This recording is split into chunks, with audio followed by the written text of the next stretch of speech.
이번 시간에 알아볼 오늘의 주요 키워드는 무엇일까요? 이번 시간의 주요 키워드는 심장입니다. 펌핑 기능으로 온몸 세포의 혈관을 통해 혈액을 공급하는 가장 기본적인 기관을 뜻합니다. 이번 시간의 학습 내용은 심장의 활동과 기능, 심장의 생리적 기전에 대해 살펴보겠습니다. 학습 목표로는 심장의 활동과 기능, 심장의 생리적 기전에 대해 설명할 수 있습니다.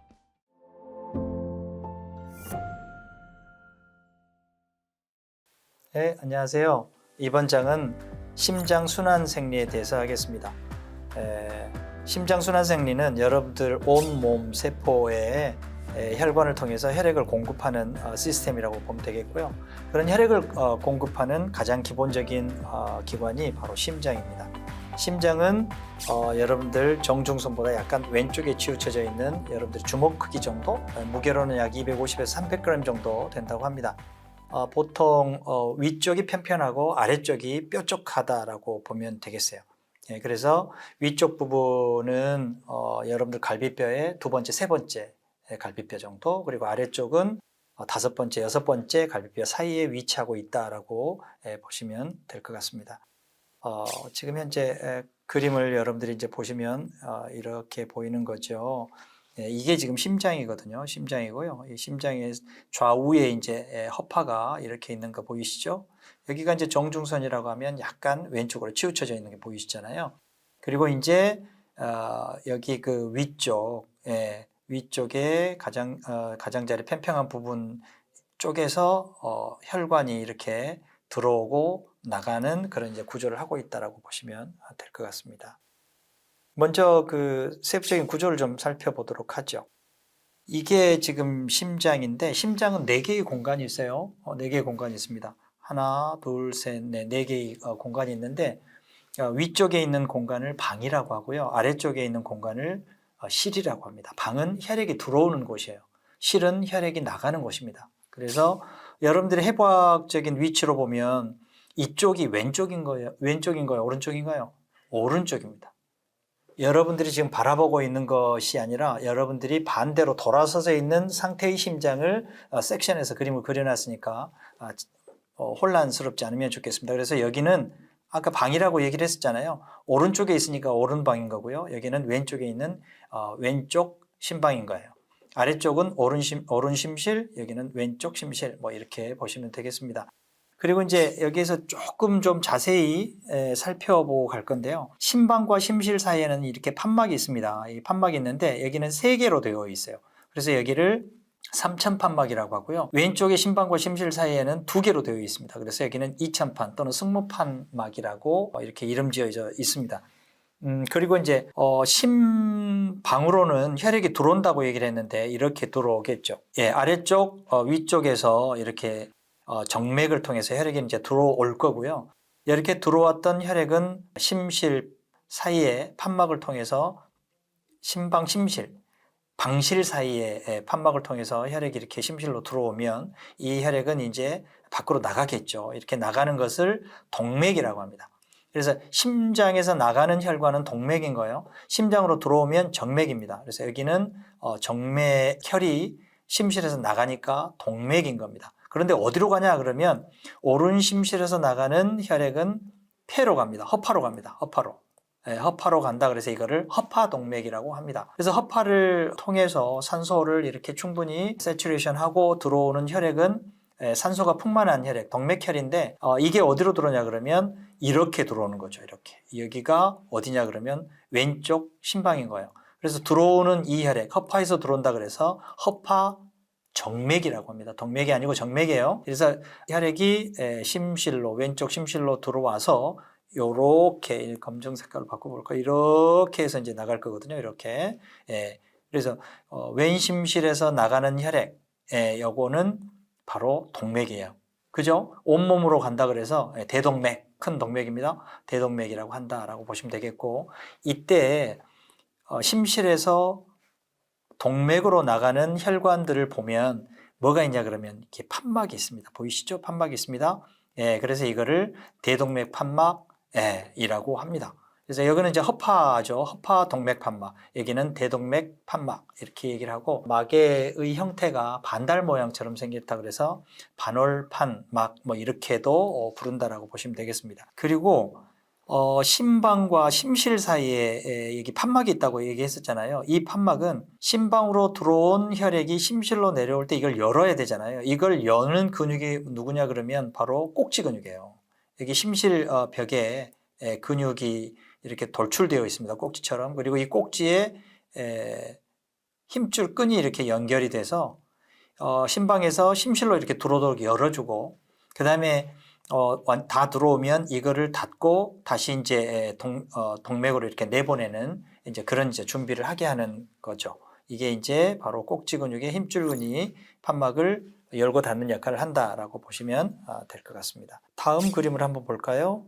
네, 그래서 이제 왼심실이 이제 나와 있는데 왼심실이 이완이 된다는 얘기는 이제 여기가 부피가 이렇게 넓어지게 된다는 얘기인 거잖아요. 그 공간으로 심방에 차 있는 혈액이 이렇게 들어온다라는 얘기인 거고요. 반대로 이것이 이렇게 수축하면, 이것이 이렇게 수축이 되면 심실이니까 동맥으로 나가야 되겠잖아요. 여기는 이제 왼심실이라고 하면 대동맥을 타고서 나갈 건데 이렇게 수축을 하면 이 안에 들어왔던 혈액이 이렇게 나가게 돼야 되겠죠. 그럼 이때는 어떻게 돼야 되겠어요?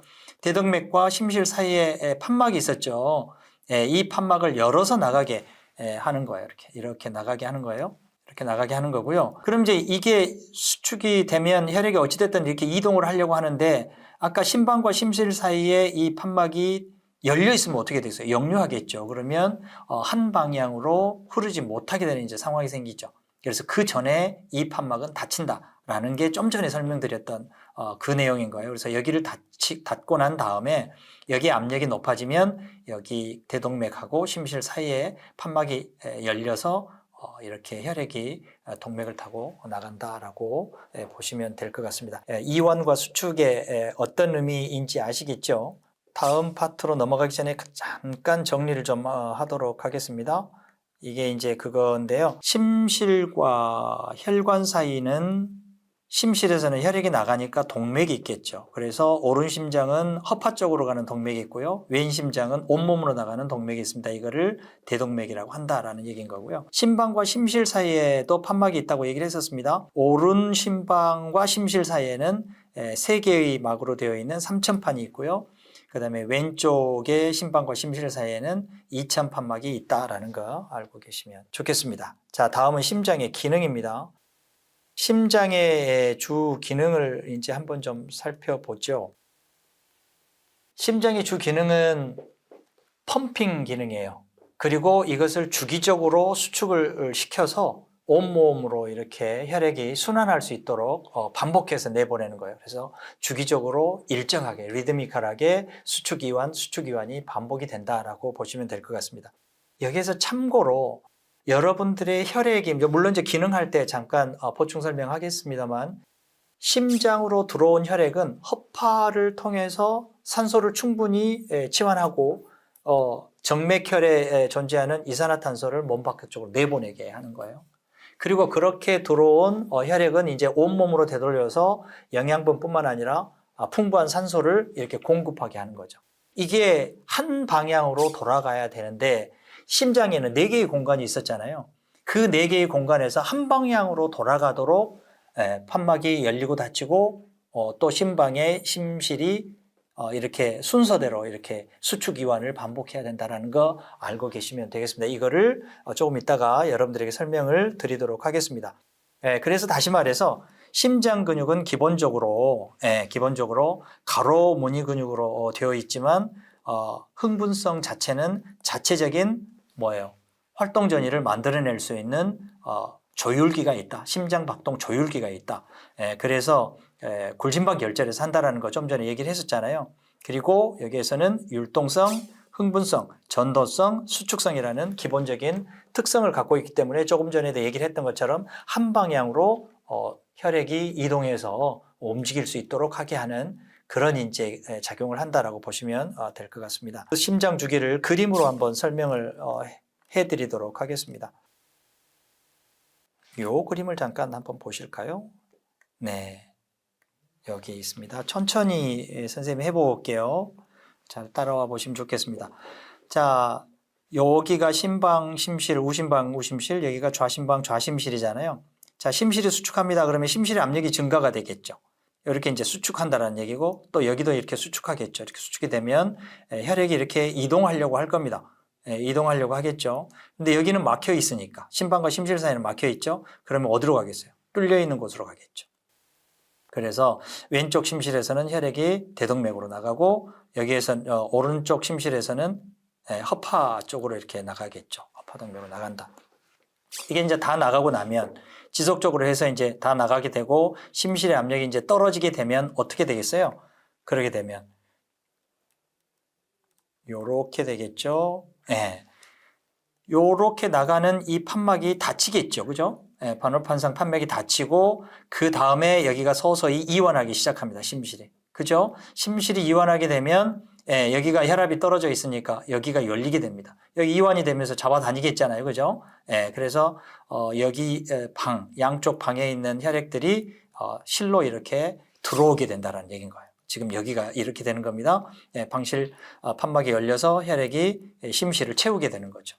그리고 난 다음에 어떻게 돼요? 조금 전에 얘기를 했던 것처럼 심실이 이렇게 수축하기 시작하면 방금 보셨던 심방과 심실 사이에 이 판막은 닫히고 대신에 압력이 증가하면서 대동맥 또는 허파동맥, 대동맥, 허파동맥에 판막이 열려서 혈액이 이제 바깥쪽으로 나가게 되는 거예요. 그러니까 들어와서 나가고 또 들어와서 나가고 하는 일련의 서큘레이션이 이 심장 자체 내에서 가능하게 한다라는 얘기인 겁니다. 무슨 얘기인지 아시겠죠? 이 그림은 그럴 때 어떻게 어디에서 어떻게 판막이 닫히고 열리고 또 그럴 때 심장을 움직이게 하는 심장 근육을 움직이게 하는 전도 그러니까 전기적 신호는 어떻게 나타나는지가 보여져 있습니다. 이거는 저쪽 뒤에 가서 선생님이 설명을 종합적으로 할 거예요. 자, 그러면 다음으로 또 넘어가겠습니다. 심음이 나오면 여기에서 잠깐 여러분들에게 설명을 좀 하고 가도록 하겠습니다. 좀 전에 선생님이 그 얘기를 할 때 심장이 수축하고 이완할 때 판막이 닫히고 또 열리고 하는 부분이 있었잖아요. 그럴 때 심장의 소리가 들립니다. 제일 첫 번째 심음은 뭐냐 그러면 심실이 이완할 때 방실 판막이 닫히고 혈액이 이제 어디로 갈 데가 없잖아요. 들어왔던 혈액이 다시 벽에 부딪혀서 동맥 판막으로 들어왔던 혈액이 이제 뒤로 밀리면서 이렇게 벽에 부딪히겠죠. 판막에 부딪히겠죠. 그때 나는 소리가 바로 일심음이에요. 일심음. 그래서 낮고 긴 소리가 난다. 하고 이렇게 이제 소리가 난다라는 얘기인 거고요. 제2심음은 심실이 수축할 때 이제 심실이 수축하고 나면 반달 판막이 반달 판막이 열려서 이제 혈액이 나갔잖아요. 나가고 난 다음에 그 다음에는 어떻게 해야 되겠어요? 동맥으로 나갔던 혈액이 심실로 다시 되돌아오면 안 되죠. 그래서 역류를 방지하기 위해서 대동맥 판막 또는 그 허파동맥 판막이 닫힐 겁니다. 그 닫히면서 뒤로 역류하는 혈액이 벽에 부딪히는 거예요. 그때 나는 소리가 제2심음이에요. 그래서 이렇게 짧고 높은 소리가 난다고 합니다. 이런 소리가 난다는 거죠. 이게 판막이 닫히고 열릴 때 나는 소리다라고 보시면 되겠고요. 그리고 이제 보통은 소리가 3심음과 4심음이 있다고 해요.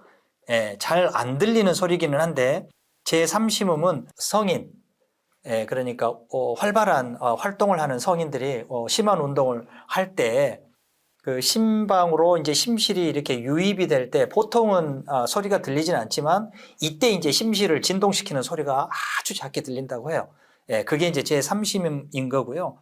그 다음에 4심음은 심방 수축이 되기 전에 방실 판막 구멍을 통해서 혈액이 조금씩 들어오거든요. 그럴 때 쫄쫄쫄쫄 하는 이제 소리가 들린다는 거죠. 약하고 낮은 소리가 들리는데 그게 이제 제4심음이다라고 알고 계시면 되겠고요. 이것도 선생님이 이따가 종합적으로 설명을 해드리도록 하겠습니다.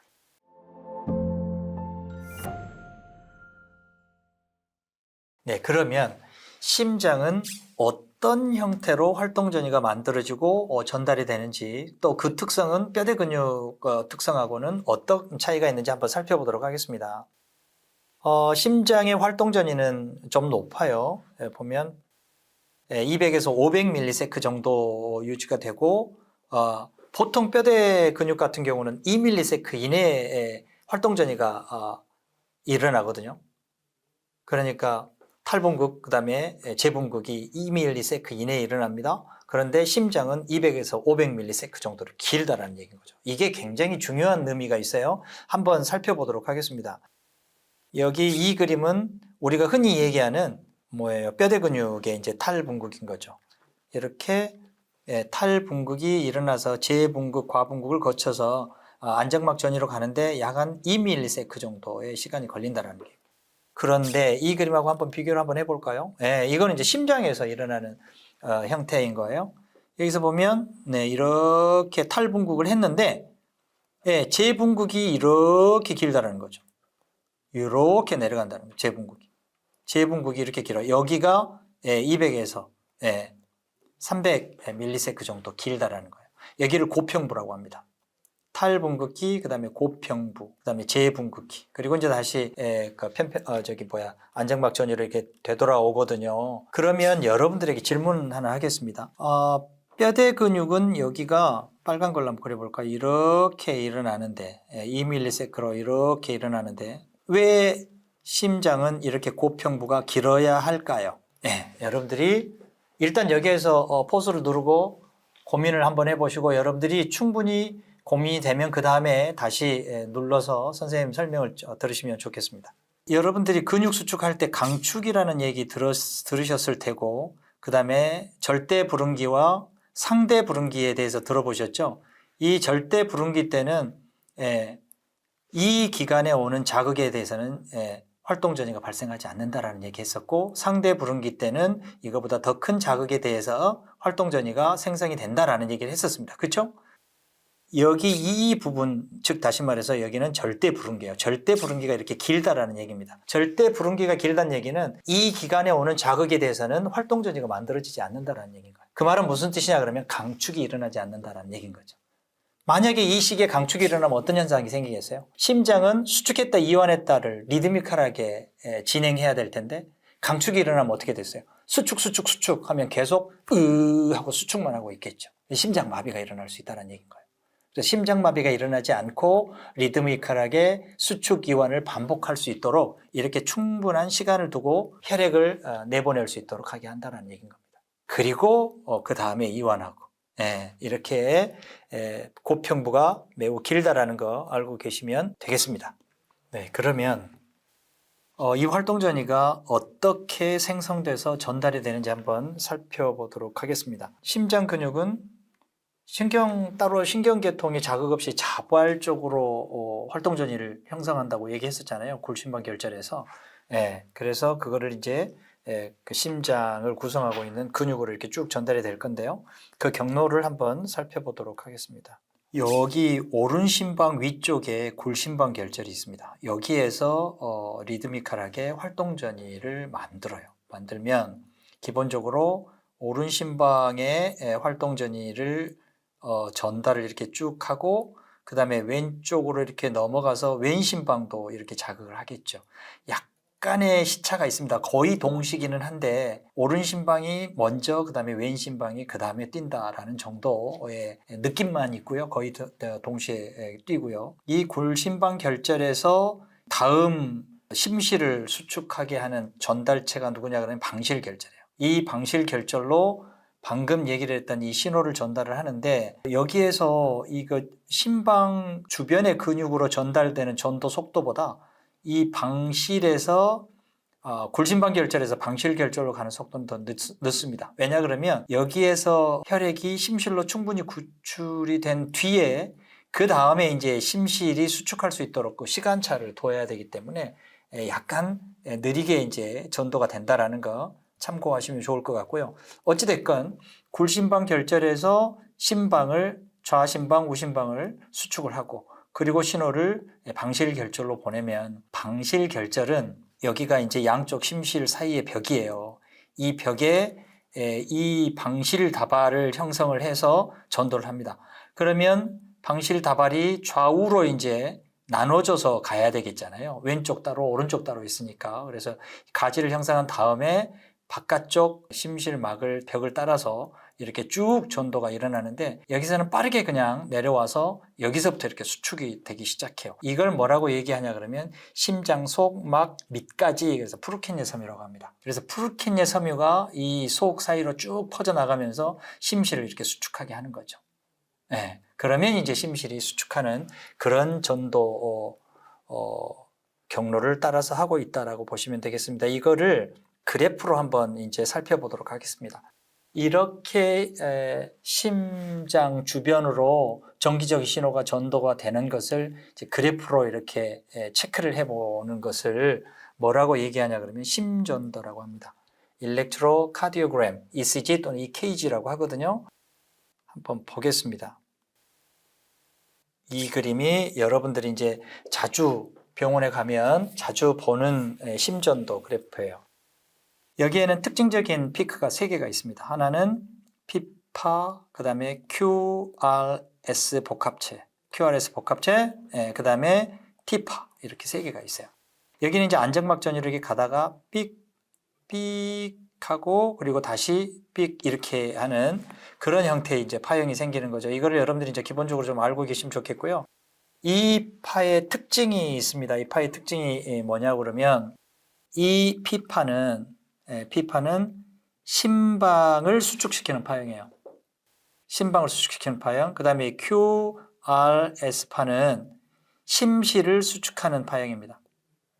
그리고 심실이 이완하는 파형은 T파예요. 그래서 심방이 수축하고 심실 수축하고 이완하고 이제 그렇게 돼 있잖아요. 여기에 심방이 이완하는 시기는 이 시기예요. 이 시기인데 이 시기의 파형이 QRS 복합체 파형에 묻혀 있어서 보이지는 않을 뿐입니다. 그래서 심방 수축 이완, 심실 수축 이완 이렇게 돼 있다라고 보시면 되겠고, 이 그래프의 기본적인 특징 중에 하나가 또 뭐 있냐 그러면 바로 J 조인트예요. 이 J 조인트 중요합니다. 조금 이따가 설명을 드리도록 하겠습니다. 바로 이제 이 심전도 분석을 통해서 심장에 어떤 문제가 있느냐 또는 전도계통에 문제가 있느냐, 심장 박동이 정상적으로 작동되고 있는지, 또 근육 손상은 있는지 없는지를 알아보는 이제 그런 부분인 거죠. 여기서 조금 전에 얘기를 했던 J 조인트가 있잖아요. J 조인트는 보셨던 것처럼 이 부분이 원래는 QRS파하고 다이렉트로 이렇게 연결이 돼서 편평부를 살짝 유지하는데 이 부분이 올라가거나 내려갈 수 있다는 얘기인 거예요. 이 부분이 상승하는 경우, 그 다음에 하강하는 경우예요. 상승하는 경우는 급성 심근경색이나 변형 가슴조임증 또는 심장막의염증 또는 심실자루병 등을 이제 우리가 의심할 수 있다라는 얘기인 거고요. 하강하는 경우는 가슴조임증이 발작적으로 이렇게 나타나기도 하고 디스탈리스 현상이 생기기도 하고 또 심근경색이 일어나기도 하고 할 때 나타난다라는 거죠. 그래서 이런 심전도 이렇게 파형을 자세히 잘 관찰하면 육안으로도 기본적인 심장의 이상을 우리가 알 수 있다라는 얘기인 거예요. 다시 정리를 해보면 피파는 조금 전에 얘기를 했던 것처럼 심방을 탈분국시켜서 심방을 수축시키는 거고요. QRS파는 심실 탈분국인데 이때 뭐가 된다 그랬어요? 심방은 이완한다고 얘기했었죠. 그리고 이제 T파에서 심실이 재분국이 된다라는 얘기인 겁니다. 그리고 이제 PQ 간격이라고 하는 것은 무슨 얘기냐 그러면 이렇게 되어 있는데 P파, QRS파, 그 다음에 T파 이렇게 나올 건데 PQ 간격, QRS 컴플렉스가 시작되는, 그래서 P파와 이 QRS파에 시작되는 이 부분의 간격이라는 얘기인 겁니다. PQ 간격 또는 이제 R로 PR 간격이라고도 합니다. 그래서 여기는 심방이 탈분국하고 난 이후에 심실이 흥분하기까지에 걸리는 소요되는 시간을 얘기를 하는 거예요. 이게 굉장히 중요합니다. 그래서 이 시간들이 일정하게 유지가 돼. 너무 짧거나 너무 길게 되면 심장의 이상적인 이제 박동이 진행이 될 수도 있다라는 얘기인 거죠. QT 간격, ST 분절도 그런 의미로 여러분들이 보시면 될 것 같습니다. 그래서 여러분들이 좀 외워두셔야 될 중요한 부정맥들이 있습니다. 이런 부정맥들은 여러분들이 외워두셔야 돼요. 비정상적인 심장 박동의 경우는 빠른 맥, 느린 맥, 옛날에는 빈맥, 서맥으로 불렀죠. 1분당 심장 박동수가 100회 이상 이렇게 되면 빠른 맥. 여러분들 보통 몇 번 정도 뛰죠? 보통 성인은 60회에서 70회 근처로. 이제 젊은 친구들은 70회 왔다 갔다 할 거고요. 어르신들은 60회 때 할 거예요. 근데 100회 이상 뛴다는 얘기는 굉장히 빨리 뛴다는 얘기인 거죠. 느린 맥 60회 미만 뛸 때라는 얘기인 거죠. 기타 뭐 발작성, 심방성 빈맥증이 있을 수도 있고 심방에 된 떨림이 있을 수도 있고 이제 그렇습니다. 이런 것들은 비정상적인 심장의 박동인 거예요. 그다음에 이제 심장 차단이 있습니다. 심장 차단은 아예 그 활동 전이가 전달이 되지 않아서 심장이 뛰지를 못하는 거잖아요. 이건 이제 굴심방 결절에 이제 문제가 있을 때 얘기인 거죠.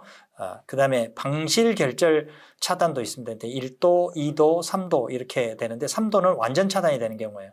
방실 결절의 차단은 완전 차단이 되는 경우다라고 보시면 될 것 같습니다. 이거는 여러분들이 좀 외워두시면 좋겠고요. 그리고 이제 조기 수축도 있어요. 심방이 너무 빨리 또는 심실이 너무 조기에 수축이 되는데 그거는 왜 그러냐라는 얘기인 거죠. 심방 조기 수축 같은 경우는 지나치는 흡연이나 또는 수면이 부족하거나 또는 카페인을 너무 많이 드셨거나 뭐 이럴 때 나타날 수 있다라는 거. 그래서 원인 증상들을 여러분들이 같이 체크해서 정리를 하시면 좋을 것 같습니다.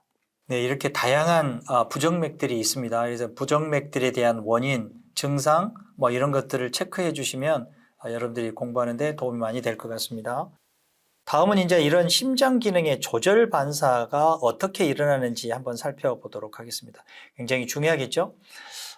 심장 기능의 조절은 중요한 게 뭐냐 그러면 심장 박출량이에요. 그러니까 심장에서 얼마만큼의 혈액이 1분당 나가느냐. 이게 이제 굉장히 중요한 내용인 거죠. 그게 심장의 기능을 대변한다라고 보시면 될 것 같습니다. 그래서 심장 박출량은 1분당 심실에서 동맥으로 뿜어내는 즉 박출되는 혈액량을 얘기한다라고 보시면 되는데 심장 박출량은 1회 박출량이나 박동수에 의해서 조절이 된다는 얘기인 거예요. 이거를 내재적 조절과 외재적 조절로 설명을 해보도록 하겠습니다. 내재적 조절은 무슨 뜻이냐면 심장 자체의 조절 기전인 거예요. 그러니까 심장 자체로 들어오는 혈액량에 따라서 조절을 하겠다라는 얘기인 겁니다. 그게 뭐냐? 바로 심장으로 되돌아오는 혈액량, 즉 복기 정맥혈량이 많으냐 적으냐라는 거예요. 많게 되면 심실벽에 가해지는 긴장도가 훨씬 커지겠죠. 거기에 따라서 박출량을 이렇게 늘리게 된다는 얘기인 거고 반대로 정맥혈이 복기 정맥혈이 적으면 박출량을 적게 한다는 얘기인 겁니다. 그래서 이런 것들을 뭐라고 얘기하냐 그러면 프랭크 스탈링의 법칙이라고 합니다. 복기 정맥혈의 감소는 전부하와 심장 박출량의 감소를 보이게 된다라는 얘기인 거죠. 이를 프랭크 스탈링의 법칙, 즉 다시 말해서 혈액량, 심장으로 되돌아온 혈액량을 통해서 심장 자체가 자체적으로 이렇게 조절하는 그런 기작을 내재적 조절이라고 한다라는 얘기입니다. 그리고 이제 보통은 이런 외재적 조절에 의해서 조절을 하는데 하나는 신경 조절 보겠습니다. 여기는 압력 수용기 반사가 있고요. 그 다음에 화학적 조절이 있습니다. 여기는 화학 수용기에 의해서 이제 반사가 됩니다. 여기는 혈액의 pH나 CO2 농도의 변화에 따라서 이렇게 조절하는 시스템을 얘기를 해요. 선생님이 이거를 그림으로 설명을 하도록 하겠습니다. 일반적으로 자율신경계에 의해서 조절이 되겠죠. 그런데 심장은 부교감신경과 교감신경에 의해서 이제 조절을 받습니다. 한번 보도록 하죠. 조금 전에 얘기를 했던 것처럼 압력 수용기는 대동맥 활액 이 부분에가 있습니다. 그래서 여기가 압력이 높으냐 낮느냐에 따라서 달라지게 되는 거죠.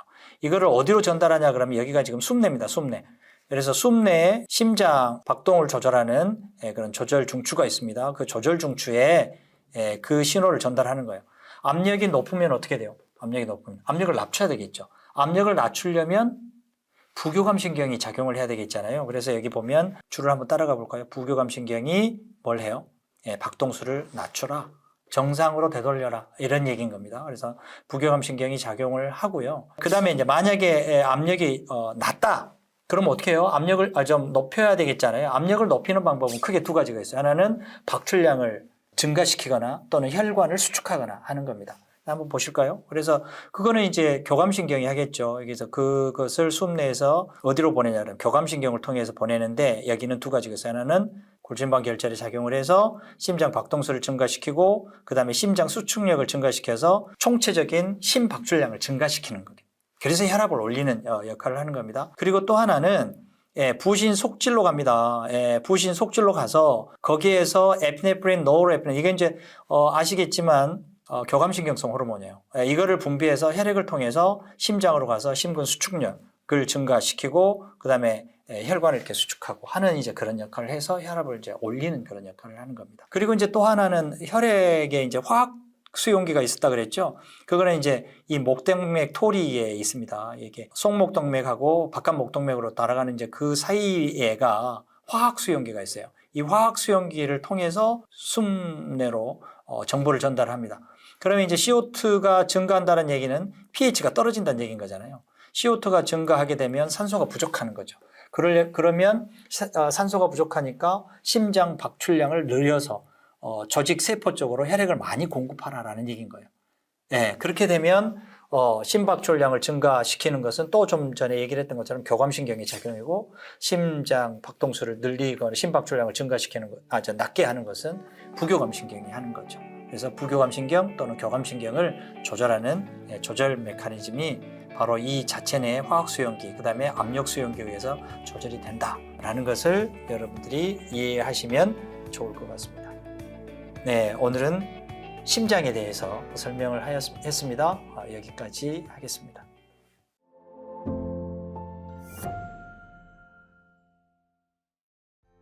문제를 잘 읽고 학습한 내용을 바탕으로 풀이해보세요.